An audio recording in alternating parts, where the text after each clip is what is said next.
자, 오늘은 고대 근동의 신권 정치와 그룹간 전쟁 신학에 대해서 공부를 해보도록 하겠습니다. 먼저 이제 신권 정치를 위한 고대 근동의 신정과 신화에 대해서 함께 살펴볼 텐데요.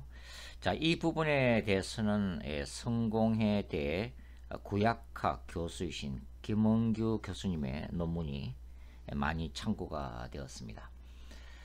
인간은 하나님이 창조하신 피조세계를 신격화하면서 우상화 작업을 해왔습니다. 그것이 이제 바로 인간의 역사, 인류의 역사죠. 자, 그 이유가 뭐라고 생각하세요? 저는 크게 두 가지 요인으로 보고 있습니다. 그것은 인간 내면 안에 존재하는 죄악된 본성 때문이다. 그리고 그 배후에서 활동하는 사탄의 역사 때문이다. 저는 그렇게 이제 생각을 하고 있습니다. 고대 근동 세계는 수많은 신들이 존재했습니다. 사탄이 인간에게 계시를 주어서 만든 소수의 종교를 제외하고는 대부분 이러한 신들은 인간이 생존하고 영역을 넓히는 그 과정 가운데 만들어졌다고 보고 있죠. 즉 인간의 필요에 의해서 신들이 만들어졌다고 하는 것입니다.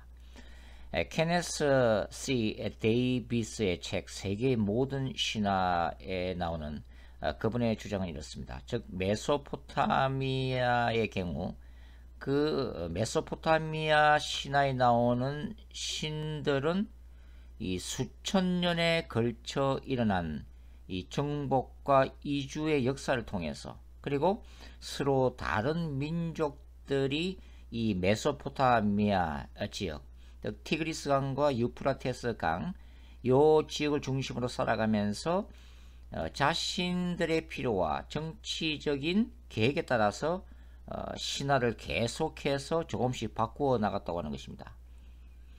자, 이 도시 국가들 안에 중심지는 어디였을까요? 바로 왕과 제사장들이 사는 신전이었다고 하는 것입니다.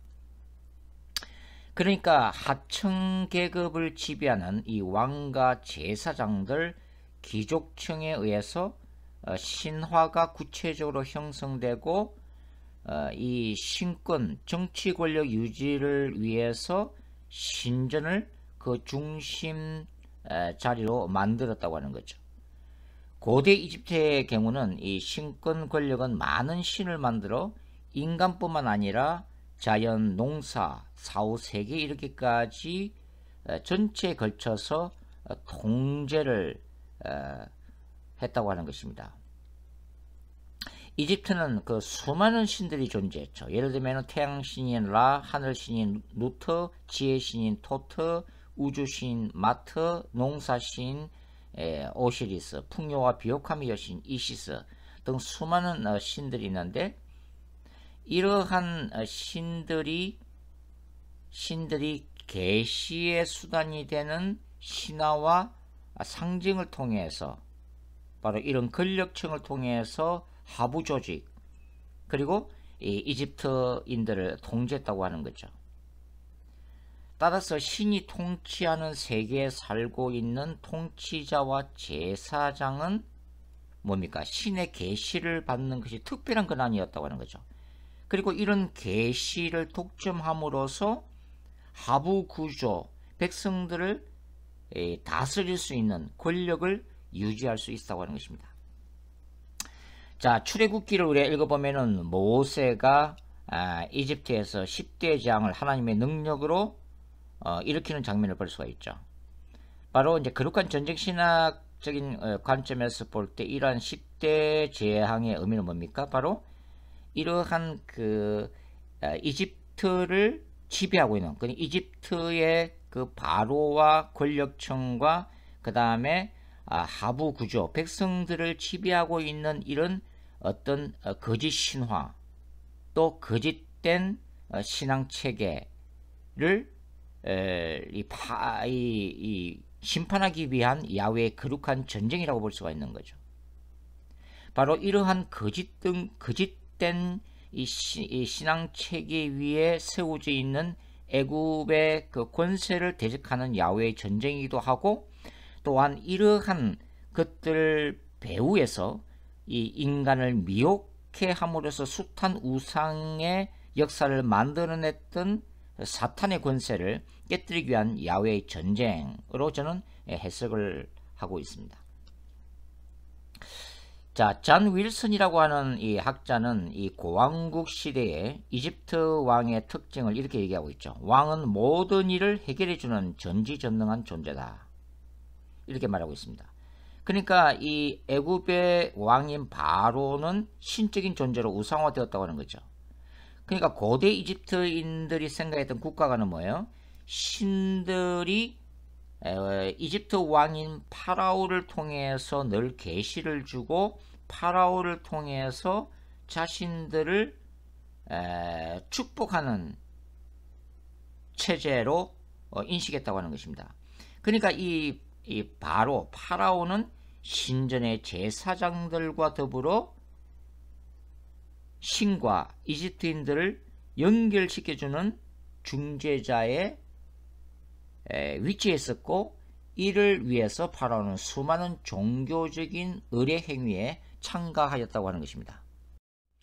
따라서 이 바로 왕이 대부분의 종교의식에 참여함으로써 어떤 효과가 있는 거죠? 자신이 신적인 존재라는 것을 알리고 있는 것입니다. 그 중심에 바로가 있기 때문에 그렇죠. 그리고 이러한 이 종교의식을 통해서 백성들을 영적으로 그리고 혼적으로 지배하는 하나의 계기로 삼았다고 하는 것입니다. 고대 근동 세계가 다 그렇듯이 이집트도 또한 이 종교와 정치는 불가분의 관계에 있었다고 하는 거죠. 이집트는 완전한 신권 정치 국가였다고 할 수가 있습니다. 그러니까 통치자와 제사장, 이 백성의 마음속에서 종교와 정치가 분리되지 않고 하나로 결합되어 있었다고 하는 것입니다. 이집트 왕은 사실상 신이었다고 할 수가 있는 거죠. 그래서 이 수만 명의 노예를 동원해서 이 왕들의 무덤인 피라미드를 건설할 수 있었던 것도 파라오가 신의 화신 또는 신의 아들로 여겨졌기 때문입니다. 특별히 이제 태양신의 아들로 알려져 있었죠. 자, 전문가들에 따르면 이집트의 이 수많은 노예들이 이 지배층에 저항하지 않고 그 노동을 받아들였다고 해석을 하고 있습니다. 왜냐하면 이 신권 권력의 이데올로기에 이미 세뇌가 되어 있었기 때문이죠. 그러니까 이 노예들이 왕을 편히 쉴 수 있는 왕에게 이 편히 쉴 수 있는 장소를 마련해 주어야 자신들도 하늘에 올라가 다른 신들과 함께 영생을 누릴 수 있다고 하는 이 노예 의식을 집어넣었다고 하는 거죠. 그래서 자발적으로 힘든 건설 작업에 참여시켰다고 전문가들은 얘기를 하고 있습니다. 그러니까 파라오가 신적인 존재이기 때문에 그 신적인 파라오의 명령에 순종해야만 했고, 또 신적인 존재를 신적인 존재 이 파라오를 섬김으로 인해서 이 왕이 살아있을 때나 또 왕이 죽은 사후 세계에서 안락하게 지내야만이 나중에 부활한 왕이 가뭄이나 홍수, 외적의 침에서 이집트를 막아줄 수 있다고 믿었다고 하는 거죠. 그래서 이집트의 이 세계와 영원한 질서가 유지될 수 있도록 자신들은 노동을 통해서 도와줄 수 있다고 믿었다고 하는 것입니다. 그러니까 고대 이집트 문명은 방대한 예술품과 유물들이 보여주듯이 이것이 만들어낸 것은 바로 이집트 신화와 종교였다고 하는 것입니다. 이집트 왕들은 제사장의 도움을 받아 강력한 중앙 집권적인 신권 정치를 이루었고, 왕 자신이 신의 역할을 하면서 백성들의 모든 일상생활을 통제했다고 하는 거죠. 자, 우리가 이제 출애굽기 1장과 2장을 읽어보면은 어떤 장면이 나와요? 바로 모세 시대에 그 이스라엘 민족들이 이집트에서 노예살이 하는 장면이 나오죠. 그리고 고센 땅에서 중노동하면서 고난을 겪는 장면이 나오고 있습니다. 이 이스라엘 민족에게는 아브람 하나님이 이미 생겼던 이 야훼 신앙이 전수되어 오고 있었죠. 비록 이집트에서 노예 생활을 하지만 그들의 마음속에는 여전히 야훼 신앙이 있었다고 하는 것입니다. 그러니까 이 다른 이집트인들과는 다른 세계관을 이미 소유하고 있었다고 하는 거죠. 그러니까 기존 이집트인들이 가지고 있었던 이런 지배 이데올로기의 세뇌대에서 자발적으로 노예 생활을 하는 그거하고는 좀 성격이 달랐다고 하는 것입니다. 그러니까 우리가 출애굽기 1장과 2장에서 보는 것 같이 바로는 이 노예된 이 이스라엘 백성들을 강압적으로 통제할 수밖에 없었다고 하는 거죠. 자, 신전국가에서 가장 중요한 게 뭐예요? 바로 템플이죠. 템플, 신전입니다. 따라서 신들을 모시는 신전은 국가와 이집트 사람들의 삶을 결정짓는 가장 중요한 장소였다고 할 수가 있습니다.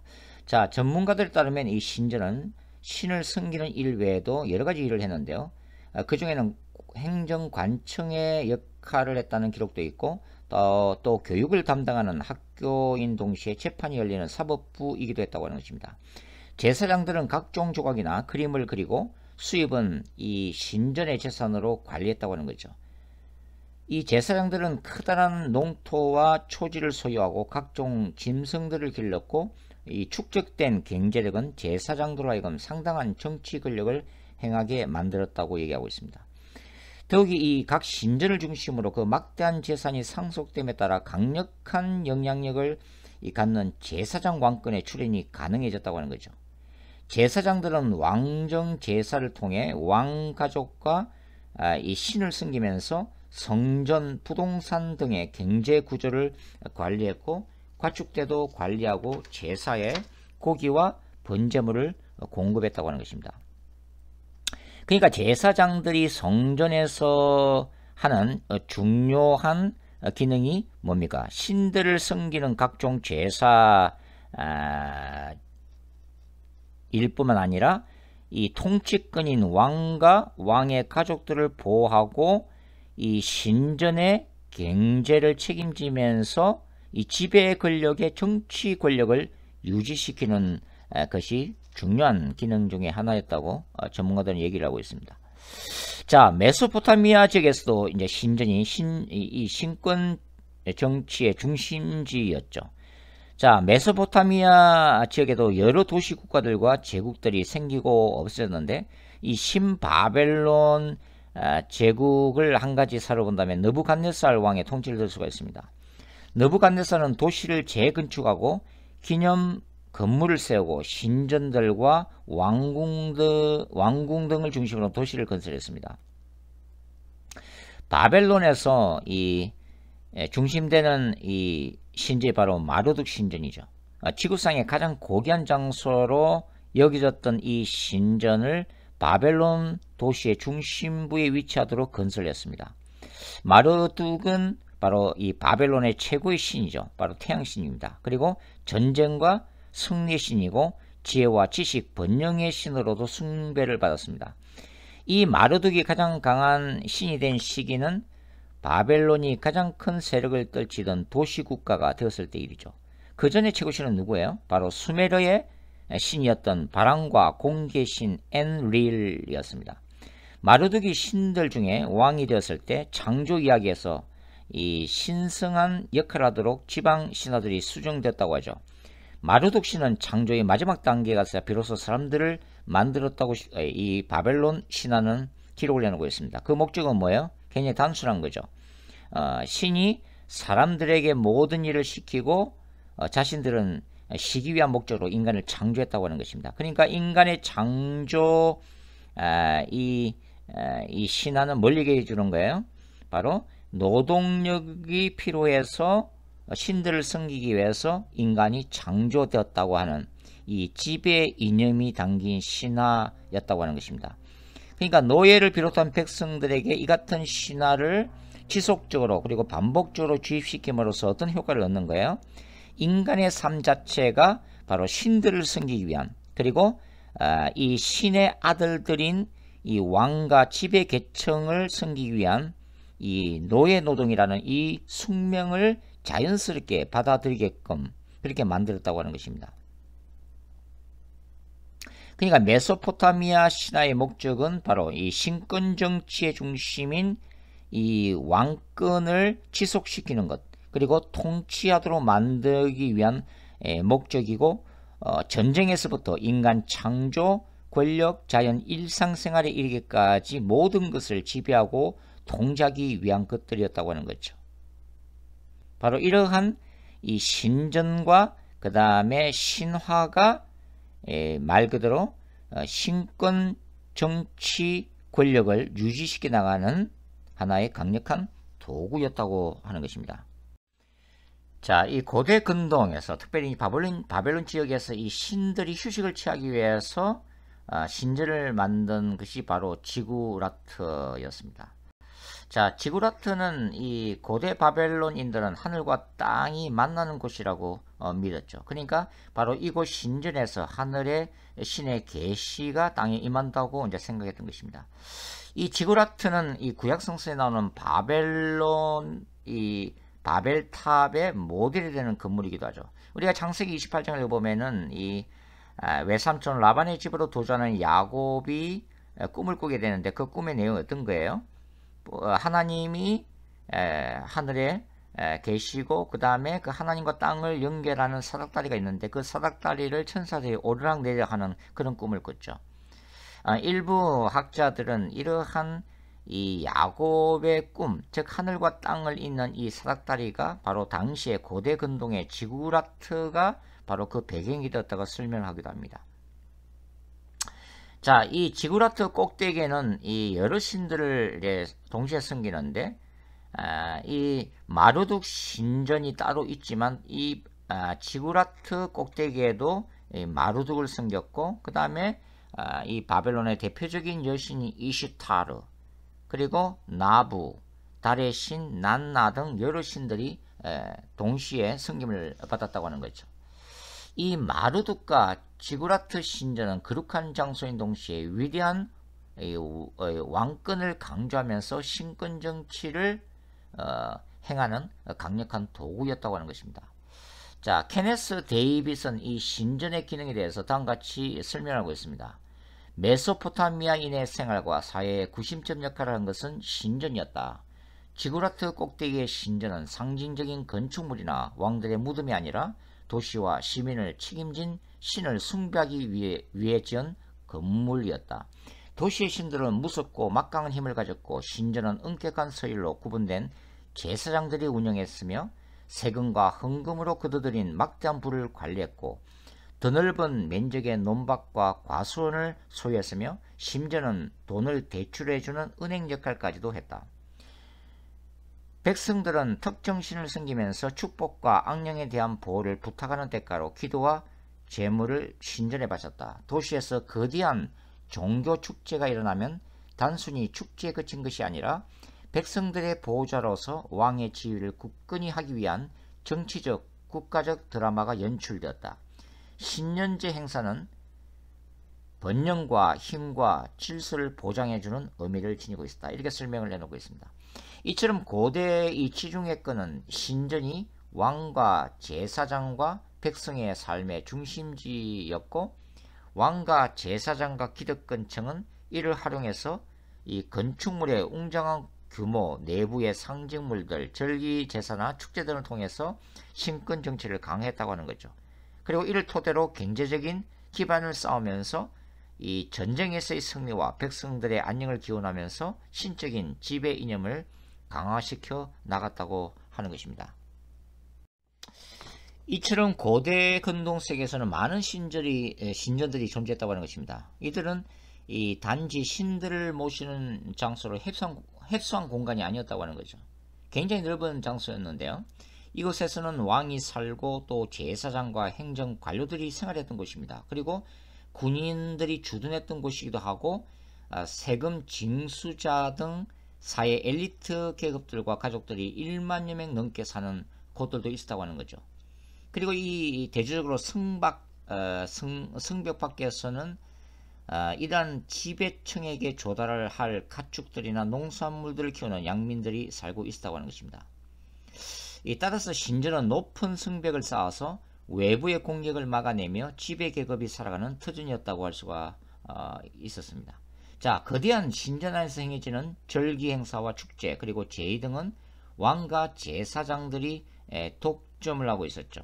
이들은 신들을 이용해서 왕권을 강화시켰고 신화들을 통해서 계속해서 백성들을 지배해 나갔습니다. 케네스 데이비스는 고대 메소포타미아와 이집트 신화들의 지배 이념에 대해서 다음과 같이 설명을 하고 있죠. 신화는 통치와 지배의 수단으로 사용되었다. 통치자가 자신과 신이 연결되어 있다는 사실을 믿게 하면 백성에 대한 통제력을 더욱 공고히 굳힐 수 있다는 사실을 알게 되자 신화는 군대보다 더 강한 힘을 발휘하는 제도로 격상되었다. 고대 이집트, 고대 메소포타미아 문명은 종교와 국가가 하나 된 신권 정치를 펼쳤다.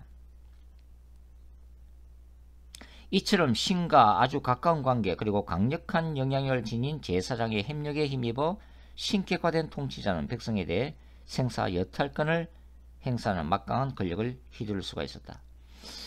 그래서 이 고대 근동의 신화에는 뭐가 잘 반영되어 있어요? 바로 고대의 신권 정치가 잘 반영되어 있죠.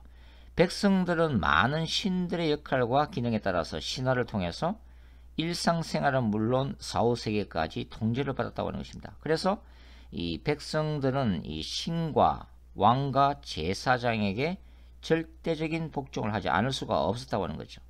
그러니까 신화가 곧 지배의 이념이자 고도의 통치술이었다는 것을 우리가 알 수가 있겠습니다. 자, 그 다음에 우리가 이제 가나안 땅을 이제 생각해 볼 수가 있겠는데요. 자, 가나안, 이 팔레스틴의 지정학적인 위치는 북쪽으로는 바로 이 메소포타미아 지역, 그러니까 아수르나 바벨론 제국이 존재했던 이 메소포타미아를 이제 북으로 하고 남쪽으로는 바로 이제 이집트가 존재하는 그 군사적인 요충지에 위치해 있었습니다. 또 이 지역은 또 이 무역적으로도 봐도 이 바로 교차로에 위치한 땅이었죠. 이 가나안 지역은 많은 민족 집단들이 뒤섞여 살면서 결과적으로 많은 신들을 숭배하는 땅이었다고 볼 수가 있습니다. 그 중에 이 최고 신은 원래 엘 신이었죠. 이 엘은 고대 셈으로 신이란 뜻을 가지고 있습니다. 이 엘 신은 황소의 뿔을 단 남자의 모습으로 묘사가 되어졌는데 우주를 창조한 신으로 숭배를 받았죠. 이 엘 신의 아내가 바로 아세라 여신이고 이슈타르 여신입니다. 그런데 이 바로 엘 신의 위치를 나중에 이 바알이 차지하게 되죠. 이 우가리 이 신화에 따르면 바알은 용처럼 생긴 바다신 얌을 무찌르면서 가나안 땅에서 최고의 신의 자리에 오르게 됩니다. 이 바알은 태양신이었고 또 번개와 풍요의 신, 또 비의 신이기도 한데요. 가나안 사람들은 이 바알이 섹스를 할 때 정액이 생명을 주는 비가 되어 내린다고 믿었습니다. 그러니까 이 가나안 땅에서의 이 땅의 축복을 기원했던 가나안 사람들은 바로 이 바알 신전에서 소위 말하는 거룩한 섹스를 통해서 이 바알을 자극함으로써 바로 더 많은 비를 내리도록 하는 그런 어떤 사악한 종교 제의를 행했습니다. 결국은 이 가나안 정복 전쟁을 통해서 가나안 땅에 정착하게 된 이 이스라엘은 바로 이러한 바알 종교의 매력적인 부분들, 그러니까 이 종교 권력이라든지 그 다음에 이 땅의 축복을 원했기 때문에 바로 바알과 아세라 여신을 섬겼고, 그 다음에 자연스럽게 가나안 사람들처럼 이 바알 신전에서 소위 말하는 이 사악한 이 성적인 이 신전에서의 섹스를 통해서 이제 타락을 하게 되는 거죠. 그리고 이 사악한 바알 종교에 물들면서 결국은 이 남유다는 바벨론에 의해서 야훼의 거룩한 전쟁인 심판을 받게 되는 거죠. 자, 고대 근동의 신전과 신권 정치라는 이 연장선상에서 바로 구약의 예루살렘 성전과 제사장들을 해석하는 학자들이 있습니다.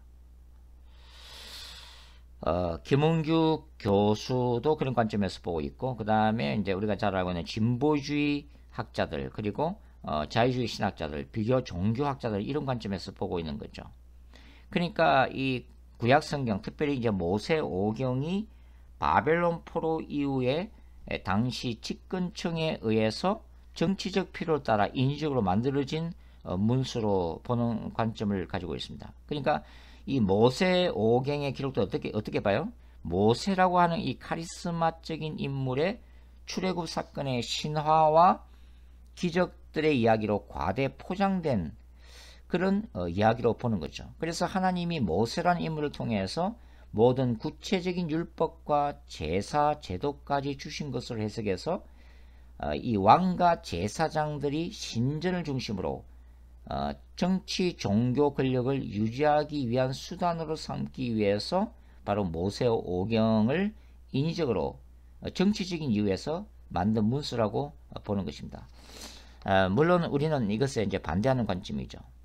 저는 이 시내산에서 하나님이 모세에게 온전한 율법을 계시하셨고 그것들이 구전을 통해서 전승되다가 주전 10세기 다윗 왕조 때 와서 히브리어로 정리되었고, 이 바벨론 포로기 이후에 오늘날 우리가 구약 성경에 있는 이 모세 오경이라고 하는 이 최종 형태로 정리되었다고 보는 것입니다. 자, 사실 그 자유주의 신학자들이 주장하는 것 같은 이 왜곡된 신권 정치는 그 예수님 시대에 발생이 되었죠.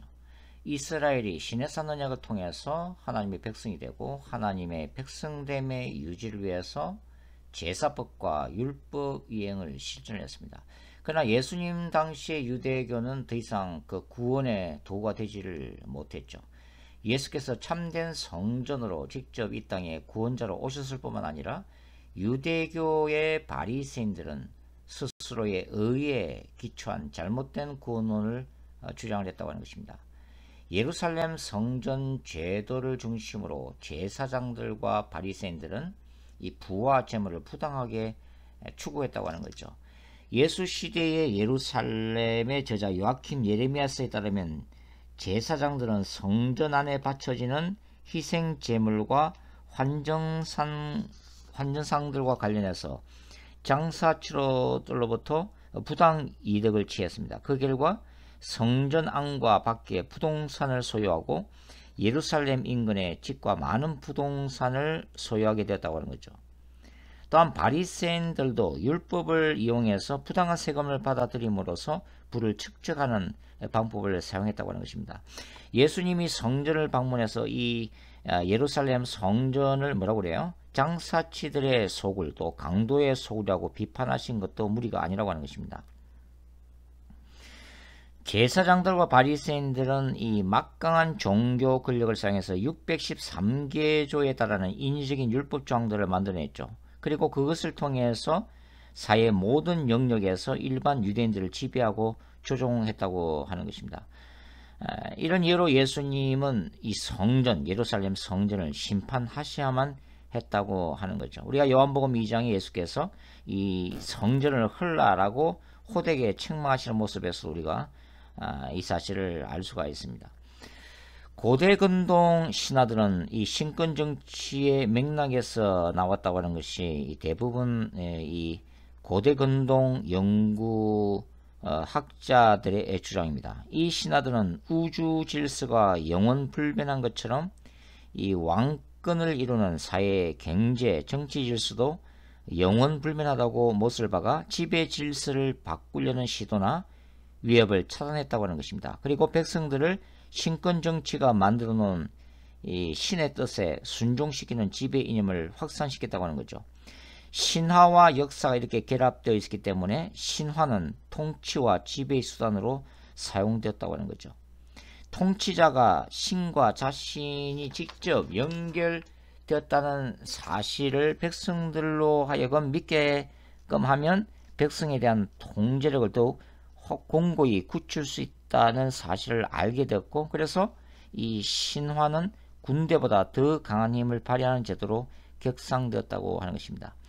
결론적으로 이 고대 근동의 신전들과 그들이 이 신전을 중심으로 만들어진 이 지배층을 신격화시켰던 이 신화는 결국은 이 평민들을 지배하고자 하는 지배 이념인 동시에 간접적인 통치 방식이었다고 하는 거죠. 자, 다음 시간에는 이 고대 근동의 신전과 신들의 전쟁, 그리고 구약의 전쟁, 거룩한 전쟁 신학을 계속해서 공부를 해보도록 하겠습니다. 감사합니다. 수고하셨습니다.